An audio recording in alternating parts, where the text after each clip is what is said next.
ya está con nosotros, nos confirman desde producción que ya se encuentra. Finalmente, el señor Joel Calero está con nosotros aquí en Cinema en los Sentidos. Perfecto. ¿Qué tal, Joel? Un placer tenerte aquí en Cinema en los Sentidos. Ahora que ya has vuelto de Cusco, ¿cómo estás? ¿Cómo te encuentras? Pues bien, ya en pleno proceso de postproducción, estamos empezando a editar la película, así que nada, embarcados en la tercera parte, que es la etapa con la cual se culminan las películas. Para que el público lo sepa, estamos hablando de La piel más temida, si no me equivoco, es el título. Sí, exacto. Tu nuevo largometraje grabado en el interior, que déjame, si no me equivoco, has tenido un gran retraso, ¿verdad? Al momento de la filmación, porque te ha tenido que postergar debido a la pandemia, si no me equivoco. Sí, mira, hace un ratito, justo cuando entré, los escuchabas hablar sobre la producción de las películas y tal. Mira, el tiempo promedio, el que se tarda un cineasta peruano en hacer una película de estas más personales, más autorales, son 6 a 7 años, ¿no? Wow. Ese es el tiempo promedio. Te podría listar una serie de directores y sus películas, y en todas más o menos ese ha sido el tiempo. Y en mi caso, además, se agregó que nosotros estábamos a punto de filmar el año 2020, cuando empezó la pandemia, y así que tuvimos que esperar 2 años, ¿no? 2 años para poder retomar el rodaje en condiciones más o menos seguras, pero bueno, también pudimos darle la vuelta a eso. A ver, no sé, en mi película, ¿de qué trata? Trata de una muchacha que tiene como 20 y tantos años, que regresa al Perú después de haber propiamente crecido afuera, ¿no? Porque viene a vender una casa que la familia materna, una casa colonial que la familia materna tiene en Cusco. Y por una serie de azares se entera que el padre, a quien no conoce y a quien no recuerda, está vivo, está preso porque militó en Sendero. Lo quiere conocer y a partir de allí hay toda una película de revelación, ¿no? Se la revela, conoce al padre físicamente, no es la línea más importante, dramática.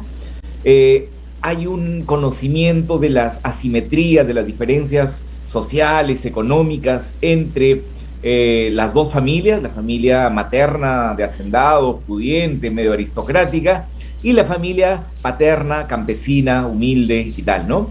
Pero también hay un conocimiento de este país. ¿Cuál es este país que su madre abandonó, ¿no? ¿Cuál es este país cuya historia tiene que ver con la suya propia, familiar? Y bueno, el COVID, una de las cosas que hizo es mostrarnos el pobre y precario país que somos, ¿no? Perú, uno de los países que, si mal no recuerdo, tiene el índice más alto de muertos por millón, tiene 30.000 familias donde murieron padre y madre, etcétera, etcétera, etcétera, ¿no? Entonces, mira, eso que ocurrió, que nos acabó ocurriendo a nosotros, que nos retrasó la película y que nos golpeó económicamente, acabó convirtiéndose de alguna manera en una contraescena dramática de la película. Joel, una observación.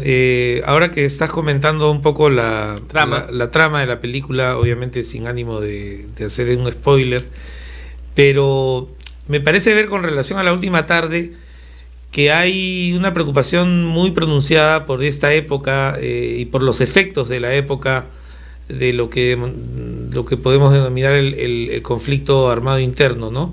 La Última Tarde, sí, claro, tenía también, en el contexto de la película, había también la sombra de esos años violentos, oscuros, y ahora eso regresa. No estoy hablando de una continuidad, pero sí estoy hablando, creo, de un horizonte común. ¿Es así?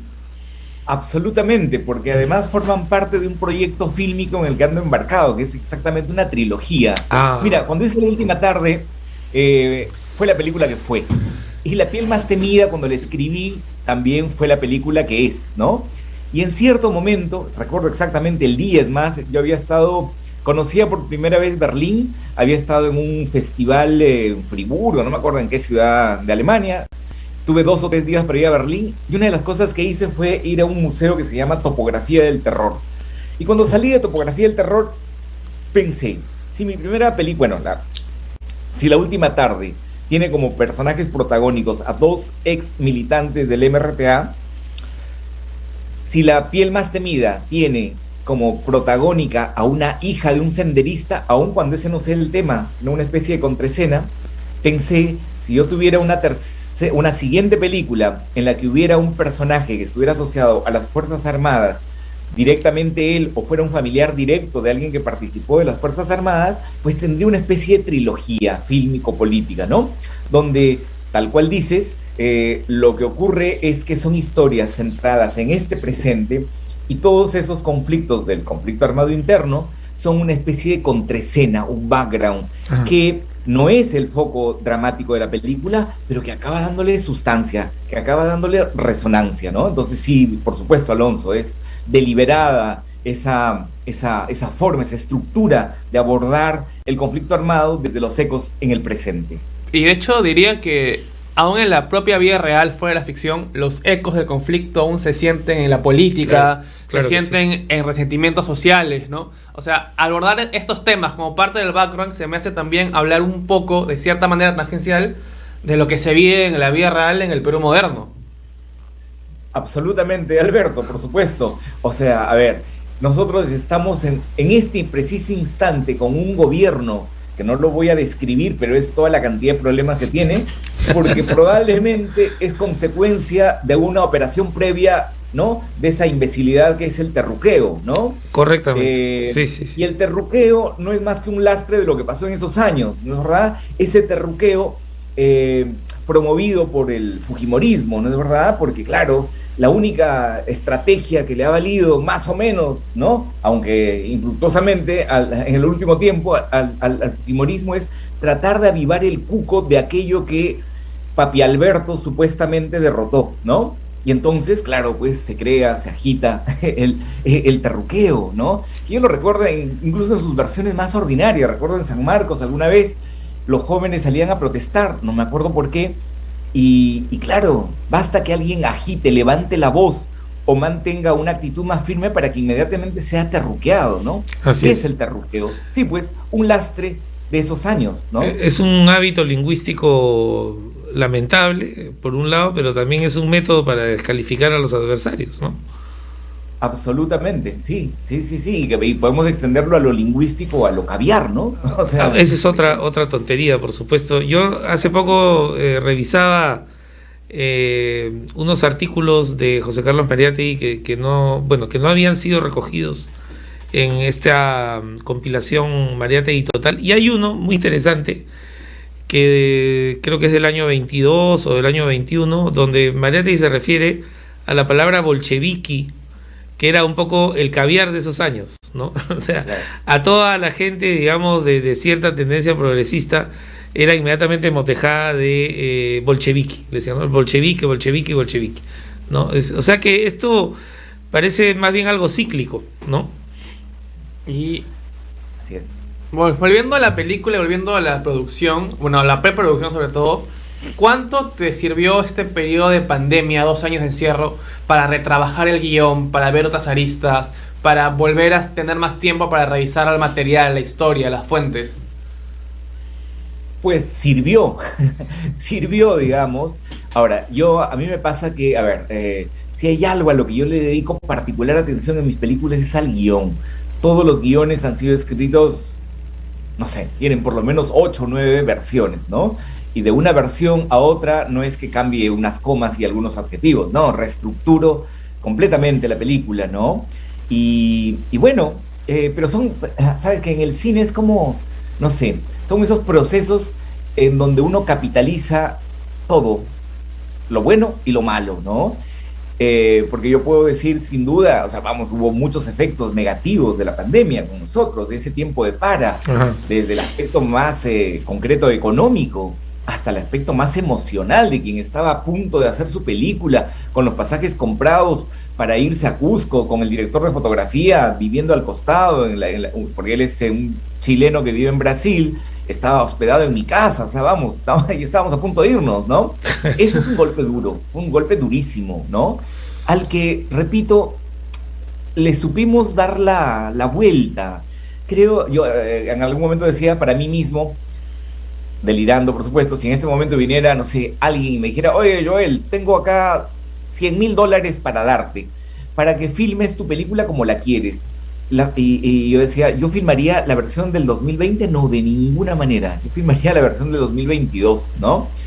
un guión que, como te decía, ¿no? Que había incorporado la pandemia, pero incorporarla significa que eso se convierta en algo dramático, y en este caso lo era, ¿no? Hay algún diálogo en particular, estoy recordando la escena, ¿no? En la que muy explícitamente uno de los personajes reflexiona sobre eso, ¿no? Cuando esta muchacha que se ha criado en el extranjero habla de un país civilizado, y al otro le genera escozor pensar que este puede ser un país civilizado. Es más, duda que sea un país siquiera, ¿no? Como seguramente muchos de nosotros dudamos, ¿no? Claro. De que esta aglomeración de sujetos seamos pues un país, ¿no? El guión es un guión original, Sí, pero quiero poner una pica ahí. Sabemos que no hay nada pues completamente original al final, en el sentido siguiente: hay lecturas que seguramente han marcado esa escritura. ¿Cuáles serían esas lecturas? Mira, yo soy muy poco lector, desgraciadamente, y lo digo con vergüenza. Yo soy básicamente un veedor, y no tanto como antes, pero no sé, en esta película tengo menos claro sus influencias. Claro, porque en la última tarde algunas influencias eran bastante evidentes. Sí, claro, antes del atardecer. Toda la trilogía de Linklater, ¿no? Sí, seguro, pero tanto o más que eso, una película como Sin Testigos de Mikhalkov, ¿no? Por ejemplo, en esta, pues mira, a ver, no sé, una película que fue muy importante para mí fue Amanecer, de Laszlo Nemes, el mismo director del Hijo de Saúl, pero por una cosa, porque me permitió encontrar un movimiento de cámara particular que, desde mi punto de vista, expresaba la película, ¿no? Casi te lo puedo describir: es un movimiento que empieza con un plano frontal del personaje, deja que el personaje avance, hay un momento que es un plano de espaldas, y de pronto la cámara o el foco avanza hacia algo que mira, y luego regresa al personaje. En fin, estoy hablando, describiendo un movimiento, pero que expresa un punto de vista del personaje, de alguien que llega y mira y descubre, ¿no? Entonces, esa película, de hecho, no tiene que ver nada que ver temáticamente con la mía, pero sí me sirvió. En la forma de grabar. Exacto, sí. Y ahora, Sí. quiero preguntar yo, porque en tu caso es bastante evidente, ¿no? Si no me equivoco, la película ganó los Latinos Económicos 2017-2018, estoy seguro. Y estaba planteada para 2 años después. Las últimas tardes, si no me equivoco, también llevó como 5 años de desarrollo. ¿Qué tan difícil, o sea, ya mencionamos, demora 6-7 años, pero qué tan difícil y qué tan arduo es hacer cine en el Perú? ¿Qué tan difícil es conseguir apoyo económico, estímulos, gente que le interese invertir? Porque en el Perú tiende a ser un reto. Y de hecho, recuerdo que lo conversaba con críticos, con profesores en la universidad cuando se estudiaba. Nos decía, el Perú es un país muchas veces de óperas primas, o de directores de 2 películas. En tu caso, si no me equivoco, vas por la 4ª, si no estoy mal con el largometraje, ¿no? ¿Qué tan retador y qué tan arduo y perseverante es el trabajo como cineasta para seguir ahí y buscar estímulos y buscar apoyos económicos? Ya ni siquiera te diría perseverante, sino delirante nomás. Porque de verdad es algo medio, una dedicación al cine tiene un componente ahí patológico, ¿no? Obsesivo, sin duda. De otra manera no se puede, porque son como proyectos muy grandes, o sea, cuyas dimensiones son muy grandes. O sea, estamos hablando de, no sé, por lo menos $300,000, $400,000. El Estado no te provee eso. Uno consigue, a ver, ¿cuántas otras fuentes financieras existen en el mundo? No muchas. La más cercana, Ibermedia. Después de eso, hay 4 o 5 fondos en el mundo a los que todo el mundo apunta. Y para cierto tipo de cine no existen inversores, no existen product placement, no existen auspiciadores, ¿no? Entonces, las películas acaban haciéndose con ese poco dinero y algunos otros recursos. Nosotros hemos implementado un crowdfunding que ayuda un poco, ¿no? Pero además uno se pone a pensar, ¿no? No sé, a veces el esfuerzo de varios años se agota literalmente en una semana. O sea, hay películas que te ha costado 7 años hacerla y de pronto se esfuman y desaparecen de cartelera en una semana, ¿no? Entonces sí, pues hay un componente de obsesión, ¿no? De ganas, pero que claro, que nace de las ganas de querer contar alguna historia que por muy diversas razones puede resultar ser significativa para quien quiera hacerla, ¿no? En mi caso, te digo, por ejemplo, concretamente La piel más temida, ¿cuál es ese nervio que me toca? Primero, creo que la primera película en la que trabajo de alguna manera con mis referentes andinos, con mi condición de hombre andino, mestizo, ¿no? Sin duda. Eso es algo que me estimula mucho para estar como perro de presa colgado de este proyecto desde hace algunos años. Ahora, y para ir terminando, porque el tiempo en televisión siempre es bastante corto, ¿cuándo sería la fecha tentativa en la que podríamos ver estrenar una película en Perú? Como director peruano es un poco difícil, demora un poco, pero ¿hay alguna fecha tentativa? ¿Ya hay alguna opción? Sí, ya hay. Finales del 2023. Nosotros deberíamos tener la película lista a fines de este año y nuestro deseo es querer moverla en festivales, ¿sí? Todo el próximo año, y después de eso, pues hacer el estreno en Perú hacia finales de año del 2023. Bueno, entonces creo que ha sido todo por hoy. Muchas gracias por estar. Seguramente volveremos a hablar una vez hayamos podido visitar la película, revisarla en festivales o su estreno. No creo que sea la última vez que conversamos acá. Y claro, y toda la suerte del mundo, Joel, para esta etapa final. Por supuesto, no nos molestamos si hay una función privada para algunos amigos antes del estreno. Ahí estaríamos de todas maneras. Así que nada, un fuerte abrazo y lo mejor para esta nueva película que esperamos ver todos pronto. Gracias, Alonso. Gracias, Alberto. Un abrazo.